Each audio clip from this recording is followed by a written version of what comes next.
Russia has offered India the opportunity to join the development or funding of its next-generation PAK. That's the Prospective Aviation Complex for Long-Range Aviation, Stealth Strategic Bomber Program. But the specifics of this offer, and India's response, are still pretty unclear and mostly speculative, with no official confirmation from either side. The PAK-DA is Russia's ambitious project to develop a fifth-generation, stealthy, subsonic, strategic bomber, which is intended to eventually replace the aging Tu-95, Tu-22, M3, and Tu-160 fleets. Designed by Tupolev, the bomber is said to feature a flying wing configuration for enhanced stealth, advanced avionics, and the capacity to carry a heavy payload, reportedly up to 30 to 35 tons, including nuclear, conventional, and hypersonic weapons. The aircraft is expected to have a significant range, though exact figures aren't public, and some sources speculate it could approach or even exceed 12,000 kilometers. Its development has reportedly been hampered by Western sanctions, which in turn is increasing Russia's desire to attract international partners for both funding and technology sharing.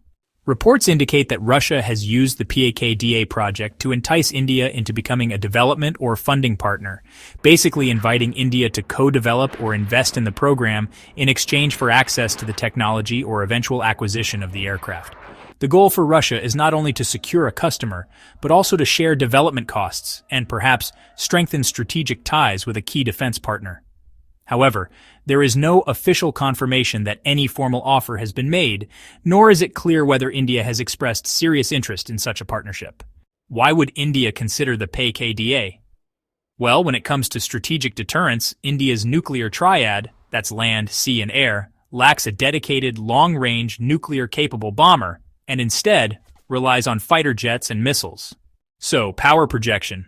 Well, a modern stealth bomber would significantly enhance India's ability to project power far beyond its immediate neighborhood, which is, honestly, a capability currently limited to just a handful of nations. When it comes to technology access, joining the PAK-DA program could, really accelerate India's indigenous aerospace capabilities, especially in areas like stealth, propulsion, and avionics.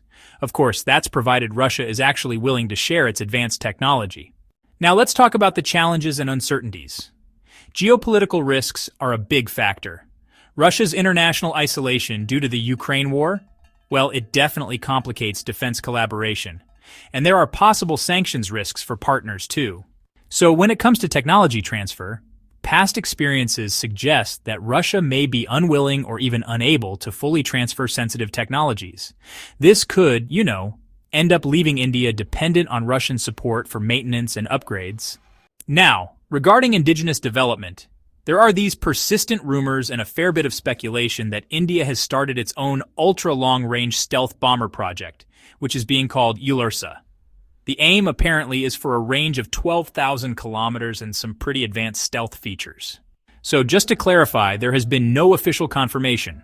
Neither the Indian nor Russian governments have formally announced any partnership on the PAK-DA program. Most reports, honestly, are still based on unnamed sources or just speculation at this point. As of now, India has not publicly committed to the PAK-DA program. Discussions around leasing or purchasing Russian strategic bombers like the Tu-160M have also stalled, probably due to a mix of geopolitical caution and, a desire to diversify defense partnerships. India is actively investing in its own defense projects, including fifth-generation fighters and advanced drones, which really signals a preference for self-reliance where possible, though there's still some openness to foreign collaboration when necessary. The PAK-DA offer, if it actually exists, represents a potential leap in India's strategic capabilities. But any decision here will definitely be weighed against the risks of dependency, the progress of homegrown alternatives, and the broader geopolitical landscape. Until an official announcement is made, the offer remains a topic of speculation and defense analysis, not a confirmed program of record. Thank you for watching, and I hope to see you in the next video.